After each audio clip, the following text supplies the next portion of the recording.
നമസ്കാരം. Big boss Malayalam season 6 ഇന്ന് Sunday episode related ആയിട്ടുള്ള നമ്മുടെ യൂഷ്വൽ റിവ്യൂ വീഡിയോ കേട്ടോ. അല്ലേ വിധു? പിന്നെ എന്തൊക്കെ വിശേഷം? എല്ലാവരും സുഖമായിട്ടിരിക്കുന്നു. പിന്നെ നേരെ പരിപാടിക്ക് കിടക്കാം അല്ലേ?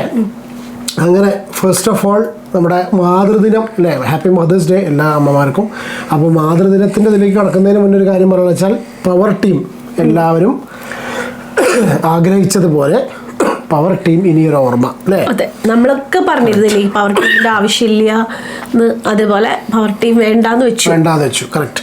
അതായത് പിന്നെ ബിഗ് ബോസ് സീസൺ 6 കാണിച്ചിട്ടുള്ള ഏറ്റവും വലിയ മണ്ടത്തരമായിട്ട് എനിക്ക് നമുക്ക് തോന്നിയിട്ടുള്ള ഇത്രയും വലിയ പ്രശ്നങ്ങളാണ് ഉണ്ടാവാൻ കാരണം സത്യം പവർ ടീം അല്ല, അതൊരു ടാസ്ക് ആയിരുന്നു എന്ന് ലാലേട്ടൻ പറഞ്ഞു. ലാട്ടൻ പക്ഷെ എന്ത് ടാസ്ക് ആണെങ്കിലും അത് ബോറായിരുന്നു. കാരണം അതുകൊണ്ട് എന്താ വെച്ചാൽ ഈ പറഞ്ഞ പോലെ പിന്നെ നല്ല രീതിയിൽ ഗെയിം കളിക്കുന്ന ആൾക്കാരൊക്കെ പുറത്തു പോകേണ്ടല്ല, അല്ലെങ്കിൽ അവർക്ക് മോശം സിറ്റുവേഷൻ വന്നു, അല്ലെങ്കിൽ അതിലേറെ ഒന്നുകൂടി നന്നായി പറയുകയാണെങ്കിൽ പവർ ടീം കാരണം കുറെ പേര് എന്നും എപ്പോഴും സേഫ് ആയിട്ടിരുന്നു. യെസ്, ഒരുപാട് പേര് സേഫ് ആയിട്ടിരുന്നു. അതാണ് പവർ റൂമിന്റെ ഒരു കേട്ടോ. ഏതായാലും പവർ റൂം ഇല്ല. അങ്ങനെ ശ്രീധുവിന് താമര ബെഡ് കിടക്കാനുള്ള കിടന്നോളാനുള്ള ഭാഗ്യം മാത്രമേ ഉള്ളൂ അല്ലേ? പക്ഷെ ഡെന്നിനെ കുറിച്ച് ആലോചിച്ചിട്ട് ചെറിയൊരു വിഷമമുണ്ട് ചിലവർക്കൊക്കെ. കാരണം അവർ ഒരുപാട് ബുദ്ധിമുട്ടിയിട്ടാണല്ലോ, ഒരുപാട് കഷ്ടപ്പെട്ടിട്ടുണ്ടായിരുന്നു. പക്ഷെ വേറൊരു കാര്യം ഉണ്ട് കേട്ടോ, ഇത് കഴിഞ്ഞിറങ്ങിയാലും അവർക്ക് പ്രശ്നങ്ങളേ ഉണ്ടാവുള്ളൂ. ആ പവർ ടീമിൽ അങ്ങനെ മര്യാദയ്ക്ക് ഇരിക്കാനൊന്നും പറ്റില്ല. അതെ, പക്ഷെ നോമിനേഷൻ ഫ്രീ എന്ന് പറഞ്ഞ സംഭവം എൻജോയ് ചെയ്യേണ്ടവർക്ക് ചെയ്യാം. അങ്ങനെ ഒരു ബെനിഫിറ്റ് ഉണ്ടായിരുന്നു. ഇപ്പോൾ റസ്മിനെ പോലുള്ള ആൾക്കാർക്കൊക്കെ പോവാതെ അങ്ങനെ കുറച്ചു കാലം ശ്രീരേഖയാണെന്നുണ്ടെങ്കിലും ശ്രീധുവിനാണെങ്കിലും സുഖമായിരുന്നു. ഇനിയിപ്പോ നെക്സ്റ്റ് ഇതില് നോമിനേഷനിൽ വരികയാണെങ്കിൽ ശ്രീധുവിന് കുറച്ച് ഡേഞ്ചർ തന്നെയാണ്. കറക്റ്റ്. അപ്പോൾ അങ്ങനെ ഇന്നത്തെ കാര്യപരിപാടിക്ക് കിടക്കുകയാണെന്നുണ്ടെങ്കിൽ ആദ്യമായിട്ട് പറയാനുള്ളത് വളരെ നല്ലൊരു കാര്യം അല്ലേ? ഇത് വളരെ നല്ലൊരു കാര്യം തന്നെ. വളരെ വിഷമമായിരുന്നു. ഇപ്പോൾ എപ്പിസോഡ് കണ്ട ഒരുവിധം എല്ലാവരും ബിഗ് ബോസിന്റെ ഒരു മൂഡിലായിരിക്കില്ല ഇനീഷ്യലി കണ്ടിട്ടുണ്ടാവുക. കാരണം അമ്മമാരുടെ വീഡിയോ, എല്ലാ അമ്മമാരുടെ വീഡിയോ അവരെഴുതിയ ലെറ്റർ നല്ലൊരു ഇതായിരുന്നു. പക്ഷെ അതിൽ സ്പെഷ്യലായിട്ട് എടുത്ത് പറയാനുള്ളത് നമുക്ക് ഭയങ്കരമായിട്ട് ടച്ച് ചെയ്തിട്ടുള്ള കുറച്ച് കാര്യങ്ങളുള്ളത്. ഫസ്റ്റ് ആൻഡ് മോസ്റ്റ് ഇമ്പോർട്ടൻറ്റ് എന്ന് പറയുകയാണെങ്കിൽ തന്നെ അഭിഷേകാണ് അല്ലേ? അഭിഷേകിന്റെ കണ്ടപ്പോഴും ഓൾറെഡി ഞാൻ പണ്ടൊരു വീഡിയോയിൽ പറഞ്ഞിട്ടുണ്ടായിരുന്നു, ശരിക്കും അഭിഷേകിന്റെ ജീവിതം പറഞ്ഞപ്പോഴും സംസാരിച്ചപ്പോഴും അമ്മയെ കുറിച്ചൊന്നും അഭിഷേക് പറഞ്ഞിട്ടില്ല. അമ്മയ്ക്ക് സുഖമില്ലാണ്ടായി, അങ്ങോട്ട് പോയി സ്കൂൾ അങ്ങനെ ആയി ഇങ്ങനെയെന്നേ പറഞ്ഞിട്ടുള്ളൂ. പക്ഷെ ആ അമ്മയ്ക്ക് എന്താ പിന്നെ സംഭവിച്ചതൊന്നും അഭിഷേക് പറഞ്ഞിട്ടുണ്ടായിരുന്നില്ല. അതിന്റെ ഇടയ്ക്ക് ലൈവ് കണ്ടവര് മാത്രം ചെറിയൊരു സീൻ ഉണ്ടായിട്ടുള്ളൂ. അപ്സര അങ്ങനെ ആരോ ഒരാൾ ചോദിച്ചു, അപ്പൊ അമ്മയ്ക്ക് എന്താ, ഇപ്പൊ അമ്മ എവിടെ, അപ്പൊ അമ്മയ്ക്ക് എന്താ പറ്റിയത്, അവർക്കും മനസ്സിലായിട്ടുണ്ടായിരുന്നില്ല എന്ന്. അന്നാണ് അഭിഷേക് പറയണ അമ്മ മരിച്ചുപോയി എന്നുള്ള രീതിയിൽ പറഞ്ഞത്. അഭിഷേക് അങ്ങനെ ഒരു എന്താ പറയാ, സത്യത്തിൽ അഭിഷേക് പറഞ്ഞത് സത്യമാണ്. അഭിഷേകിന് അങ്ങനെ സെന്റിമെന്റ്സ് ഇഷ്ടമല്ല. അതായത് അഭിഷേകിന് ഒരാൾ ശത്രുതയോട് കൂടി കണ്ടാലും കുഴപ്പമില്ല, സെന്റിമെന്റലായിട്ട് കാണുന്നതാണ് ഇഷ്ടമല്ലാത്തത്. അഭിഷേക് പറഞ്ഞത് സത്യമാണ്. അഭിഷേകിന്റെ ഒരു ക്യാരക്ടറാണത്.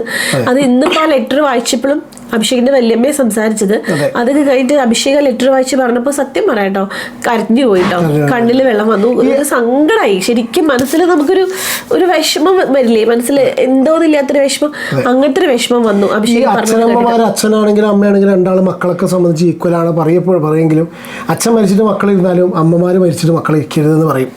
അമ്മമാര് മരിച്ചു കഴിഞ്ഞാൽ കുട്ടികളുടെ കാര്യം ഭയങ്കര കഷ്ടമാണ്. അതെന്താ വെച്ചാൽ 3ാം ക്ലാസ് എന്നൊക്കെ എന്ന് പറയുമ്പോൾ എനിക്കത് ഭയങ്കരമായിട്ട് ക്ലാസ് പഠിക്കുന്ന 3ാം ക്ലാസ് പഠിക്കുമ്പോഴാണ് ഇതൊക്കെ പറഞ്ഞു, പഠിക്കൂ എന്നൊക്കെ പറയും. അതിനുശേഷം എനിക്ക് അമ്മ ഇങ്ങനെ ചെയ്യുന്ന വൊമിറ്റ് ചെയ്യുന്നതാണ് ഒരു ഓർമ്മ.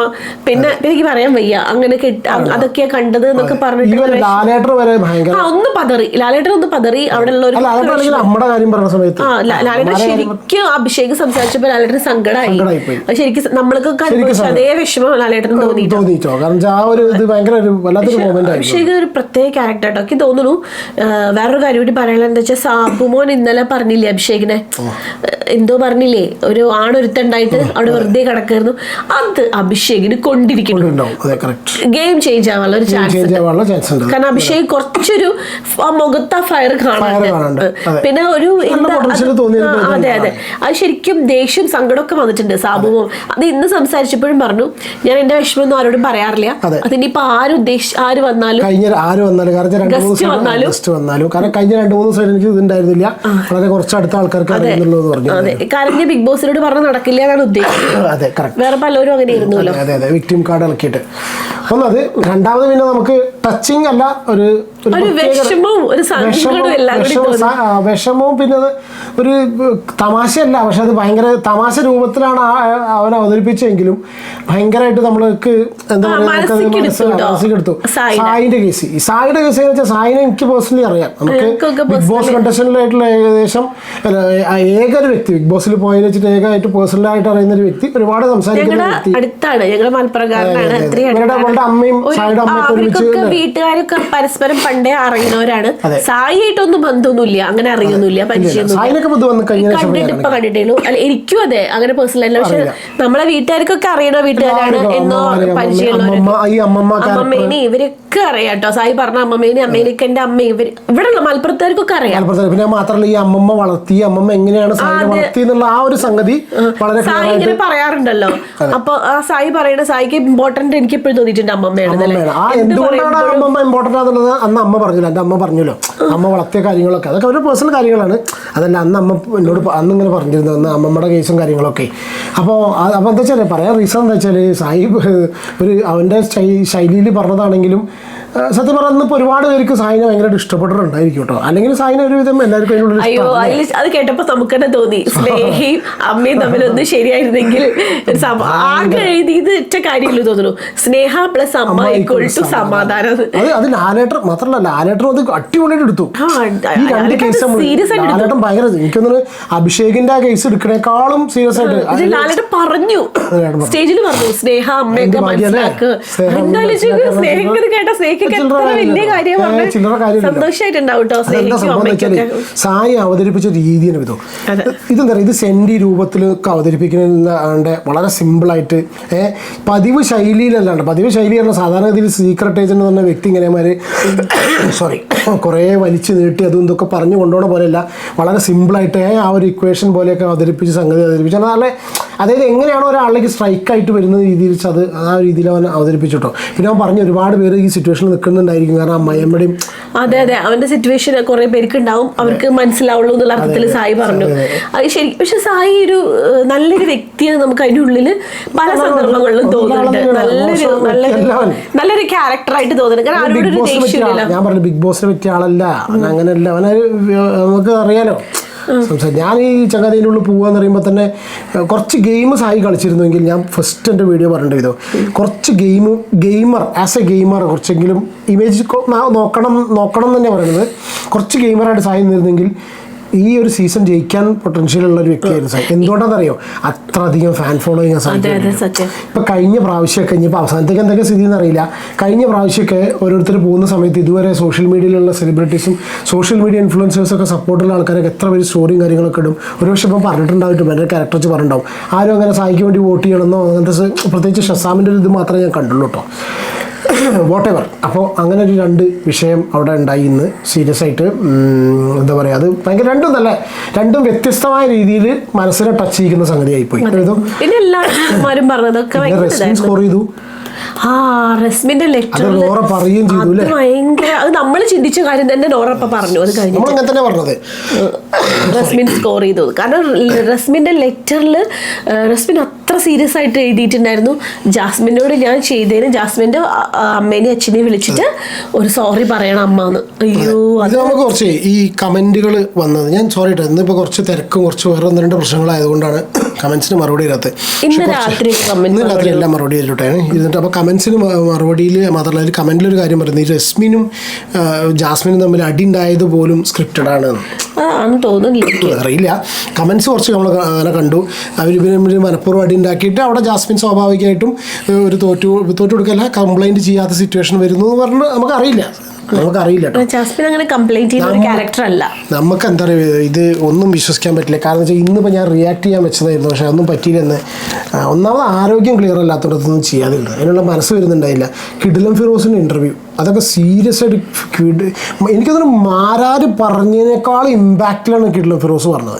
എനിക്ക് മാരാരേക്കാൾ ഒരു ഫിറോസ് നല്ല അടിപൊളിയായിട്ട് സംസാരിക്കുന്ന വ്യക്തിയാണ് കിടിലം ഫിറോസ്. എനിക്ക് ഇപ്രാവശ്യം മാരാര് പറഞ്ഞതിനേക്കാളും സൂപ്പർ ഇമ്പാക്റ്റിലാണ് ഈ കണ്ട ഇന്റർവ്യൂ കണ്ട് എത്ര പേര് കണ്ടു. പക്ഷേ കിടിലം ഫിറോസ് നല്ല രീതിയിൽ അതായത് സ്ത്രീകളെ മോശമാക്കിയിട്ടില്ല, ആ രീതിയിൽ ഉണ്ട് എന്നും പറഞ്ഞില്ല. ബാക്കിയുള്ള കാര്യങ്ങളാണ് രീതിയിലാണ് അവതരിപ്പിച്ചത്. അപ്പം ഞാൻ പറയാൻ കാരണം എന്താ വെച്ചാൽ അയാൾ പറഞ്ഞുള്ള പ്രത്യേകത എന്താ പറഞ്ഞറിയോ, ഒരാൾ എന്ത് രീതിയിൽ അയാളുടെ ഔട്ട് പോകണമെന്ന് അവിടെ തീരുമാനിക്കുന്നത് അവിടെയാണ്. ഒരാളുടെ ക്യാരക്ടർ എന്ത് പുറത്തേക്ക്, അതായത് വില്ലനായിട്ട് ഒരാളെ ചിത്രീകരിക്കണം എന്നുണ്ടെങ്കിൽ ആ ഷോട്ട് മാത്രം വിടാൻ പറഞ്ഞു എന്നിട്ട് ഒരാളെ എഡിറ്റർ പറഞ്ഞില്ലേ, അതാണ് ഞാൻ പറഞ്ഞത്. ഇനി രശ്മിനെ കൊണ്ട് ഇവരെ കൊണ്ട് ചെയ്യിപ്പിച്ചു നമുക്ക് ഒന്നും വിശ്വസിക്കാൻ പറ്റാത്തൊരവസ്ഥയിൽ പോയി. സീരിയസ് ആയിട്ടല്ലേ ബിഗ് ബോസ് മലയാളം സീസൺ 6 ആണ് ശരിക്കും ബിഗ് ബോസിന്റെ ചരിത്രത്തിൽ തന്നെ ഒരു ഗെയിം ചേഞ്ചിങ് സീസണാണ് സീസൺ 6. കാരണം ആൾക്കാരുടെ ഔട്ട്ലുക്ക് മാറിയിട്ടുണ്ട് ഭയങ്കരമായിട്ട്. കാര്യം മറ്റേ ചങ്ങായി എന്തെങ്കിലും റോബിൻ ഇതൊക്കെ പറഞ്ഞെങ്കിൽ കൂടി അന്നൊന്നും ആൾക്കാരിലേക്ക് ഇത്രയധികം കയറിയിട്ടില്ല.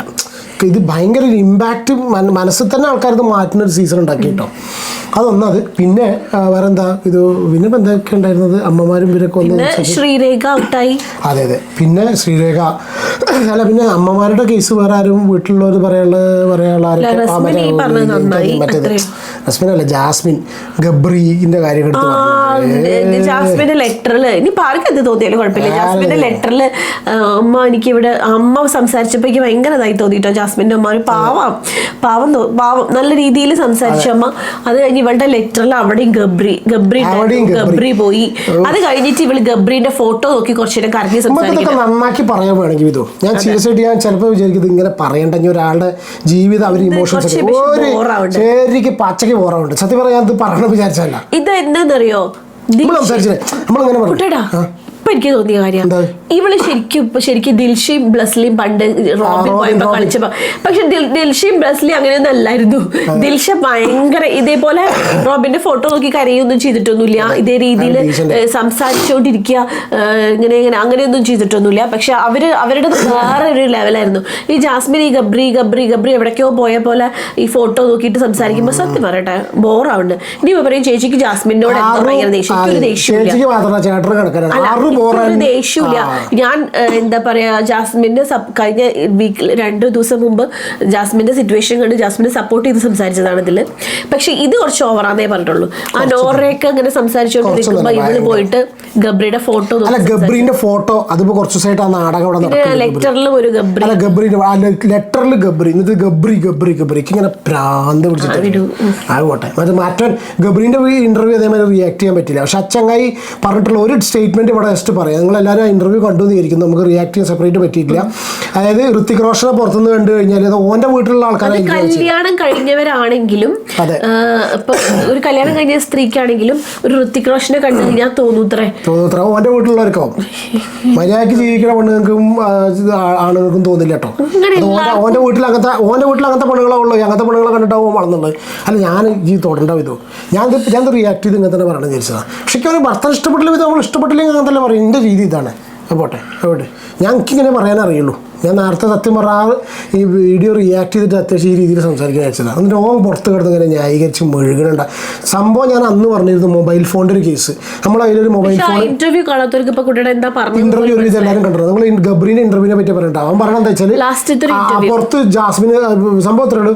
അതിനുള്ളിൽ ജാസ്മിന് ഒരു റിലേഷൻഷിപ്പ് ഉണ്ടെങ്കിൽ കൂടി ഒരാളെ കാണുന്ന സമയത്ത്, അതായത് ഓ ഋത്തിക് റോഷനാ ഒന്നും കൂടി ബെറ്റർ ആയിട്ടൊരു സാധനത്തിനെ കാണുമ്പോൾ അതെനിക്ക് ഇഷ്ടപ്പെട്ടില്ല. അതെനിക്ക് യോജിക്കാൻ പറ്റിയില്ല.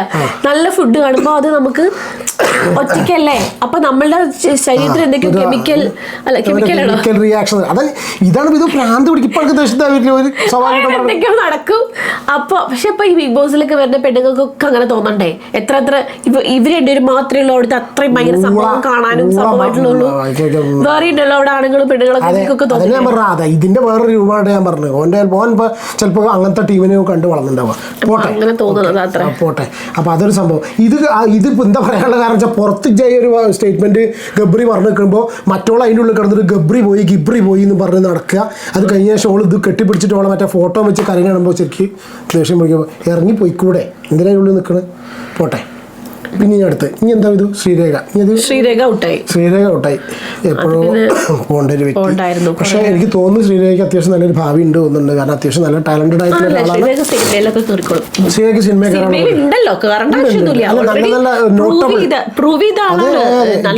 ലാലിന്റെ കൂടെ ഒരു സിനിമയിലെ കണ്ടു. നോട്ടബിൾ റോൾസ് ഒക്കെ കിട്ടട്ടെ, വലിയ അല്ല ലാലേട്ടന്റെ കൂടെയാണെന്നുണ്ടെങ്കിൽ ഇപ്പൊ ആശാശരത്തൊക്കെ ചെയ്യുന്ന റോൾസ് ഒക്കെ ചെയ്യാൻ പറ്റിയ ആളാണ് കേട്ടോ. ആ ഒരു ഇതിലൊക്കെ ഗ്യാപ്പല്ല, ആ ഒരു ഇതിലൊക്കെ വരാൻ പറ്റിയ ആളാണ്. വേറെന്താ ഇതോഞ്ഞി പിന്നെ തന്നെ ഉണ്ടായിട്ടുള്ളൂ. പിന്നെ ഒരു ടാസ്ക് ഉണ്ടായിരുന്നു, ഉമ്മക്കൽ ടാസ്ക്. അതൊക്കെ അതൊക്കെ എന്തൊന്നായിക്കോട്ടെ, അതൊക്കെ ഒരു എന്റർടൈൻമെന്റ് ഇതുപോലെ. പിന്നെ നമ്മൾ ലാലേട്ടൻ ഋഷിനെ മോനെ എന്നൊക്കെ വിളിച്ചിട്ടില്ലേ? ഋഷിനെ ശരിയാക്കിട്ടോ. പക്ഷെ നന്നായി, കാരണം അല്ലെങ്കിൽ അത് കഴിഞ്ഞിട്ട് അൻസിബി ഋഷി കൂടി സംസാരിക്കണാക്കി ചിരി വന്ന്. അൻസിബ കട്ടിലിൽ കടന്ന് പറയണത് കണ്ടിട്ടില്ലേ നിങ്ങള്? എന്താ പറയാ, കുട്ടിയുടെ കേട്ടു അത് ലാസ്റ്റ് എന്താ പറഞ്ഞ, ഞാൻ വിചാരിച്ചു ഞാൻ ശരിയാണെന്നുള്ളത്, ഞാൻ ഭയങ്കര നല്ലതാന്നാ ഞാൻ വിചാരിച്ചത്, പക്ഷെ അല്ലാന്ന്. അപ്പൊ അവൻ പറയണേ പോസിറ്റീവ് നെഗറ്റീവ് ഒന്നും എടുക്കണ്ട, പോസിറ്റീവ് മാത്രം എടുത്താൽ മതി. അപ്പൊ അൻസിബ ചോദിക്കാണ് അതിന് പോസിറ്റീവ് ഒന്നും ഉണ്ടായിട്ടില്ലല്ലോ. അല്ല, അൻസിബയുടെ ഭാവം അങ്ങനെ തന്നെയായിരുന്നു. അൻസിബയുടെ ഭാവം എനിക്ക് ഇനിയിപ്പോൾ അറിയില്ല കേട്ടോ, അൻസിബ ഫാൻസിൻ്റെ കഥ അറിയില്ല നമുക്ക്. അൻസിബയ്ക്ക് എന്താ വെച്ചാൽ അൻസിബയ്ക്ക് ഒന്നും പറ്റില്ല, അൻസിബയ്ക്ക് ഒന്നും അല്ലേ, എനിക്ക് നമുക്കൊന്നും പറ്റില്ല. ഇതൊന്നും നമുക്ക് പറഞ്ഞിട്ടില്ല. എല്ലാവരും പവർ ടീമിന്റെ എല്ലാവരും പോലും അത് നമുക്ക് സ്വാഭാവികം. പവർ ടീമിന്റെ സംഭവം ഉണ്ടല്ലോ, വടി അത് പിടിച്ചിട്ട് എല്ലാരും കൂടി പറയുമ്പോ അൻസിബനെ ഇങ്ങനെ അപ്സരൊക്കെ വിളിക്കുന്നുണ്ട്. അൻസിബയ്ക്ക് പറ്റില്ല. അൻസിബ എന്തോ പ്രത്യേക ഒരു കാറ്റഗറി ഉള്ള പോലെ നമ്മൾ കണ്ടിട്ടുണ്ട് ജീവിതത്തിലൊക്കെ കുറെ ആൾക്കാർ. എല്ലാവരും ഇതിലൊക്കെ ഓടുമ്പോൾ കാണാം, ഒരാൾ മാത്രം. ചിലപ്പോൾ ചില ആൾക്കാരാണ് ഇങ്ങനെ മാറിയിരിക്കുന്നത്. എനിക്ക് വയ്യാറുണ്ട്, അതല്ല എനിക്ക് ആ ബോഡി ലാംഗ്വേജ് ഒക്കെ കണ്ടാൽ ചിലപ്പോ എനിക്ക് എന്തോ ദഹിച്ചില്ല കേട്ടോ. പിന്നെ നീ നാളെ നല്ലൊരു അടി നടക്കണ്ടേ? അടി നടക്കും നാളെ. നോമിനേഷൻ എങ്ങനെയാന്ന് വെച്ചാൽ 2 പേര് പോവും. ആ 2 പേര് കൂടി പരസ്പരം അങ്ങോട്ടും ഇങ്ങോട്ടും നോമിനേറ്റ് ചെയ്യല്ലേ. ഫാമിലി വീക്ക് ഉണ്ടോ? ഫാമിലി വീക്ക് ഉണ്ടെന്ന് പറയുന്നത്. ആ ഫാമിലി വീക്ക് ഒക്കെ ഇത്ര നേരത്തെ വേണോ എന്നുള്ളൊരു സംശയം എനിക്ക്. കാരണം ഫാമിലി വീക്ക് വരികയാണെങ്കിൽ ഉണ്ടല്ലോ, പുറത്തുനിന്ന് വരുമ്പോ കുറച്ചെങ്കിലും പുറത്തത്തെ കാര്യങ്ങൾ അവർക്ക് മനസ്സിലാവും. ഫാമിലി ആരോടാണോ ഇഷ്ടം കാണിക്കുന്നത്, അറ്റാച്ച്മെന്റ് കാണിക്കുന്നത്, അങ്ങനെയൊക്കെ നോക്കിയിട്ട് കുറച്ചൊക്കെ ഒരു. പക്ഷെ ഇപ്രാവശ്യം വന്ന പോലെ അല്ലല്ലോ. അവർക്കും അറിയണ്ടാവില്ല ഇപ്രാവശ്യം ആരാ ജയിക്കാന്നുള്ളത്, നമുക്കൊന്നും അറിയാത്ത. അതെ, ഫാമിലി വരുന്നവർക്കും അറിയണ്ടാവില്ല, ഒരു ഐഡിയ ഇല്ല. അത് ഇപ്രാവശ്യം അങ്ങനെയാണ്. പ്രത്യേകിച്ചൊന്നുമില്ല. എന്തൊക്കെ മിസ്സായി തോന്നുന്നുണ്ട്, കാരണം ഇന്ന് എപ്പിസോഡ് ഞങ്ങൾ എഴുതി വെച്ചിട്ടില്ല. പിന്നെ വേറെന്താ, ഫുള്ള് പറഞ്ഞു, ഇത്രയേ ഉള്ളൂ, ഒരു ഇതൊക്കെ തന്നെ ഉള്ളൂ കേട്ടോ. അപ്പോൾ take care and God bless. പിന്നെ അപ്പോൾ പിന്നെ എന്താണ്, നമ്മുടെ വീഡിയോ സബ്സ്ക്രൈബ് ചെയ്യാത്ത ആരെങ്കിലും വീഡിയോ കാണുന്നുണ്ടെങ്കിൽ ദയവായി സബ്സ്ക്രൈബ് ചെയ്യുക. വീഡിയോ ഇഷ്ടപ്പെടുകയാണെങ്കിൽ ലൈക്ക് ചെയ്യാൻ മറക്കരുത്. കമൻസിനുള്ള മറുപടി ഞാൻ തരും കേട്ടോ. ഓക്കെ, മറുപടി ഇരുന്ന് പറ്റാത്തൊരു സിറ്റുവേഷൻ ആയതാണ്. പിന്നെ ഹെൽത്തും ഒക്കെ റെഡി ആയി വരുന്നുള്ളൂ. അപ്പോൾ take care and God bless.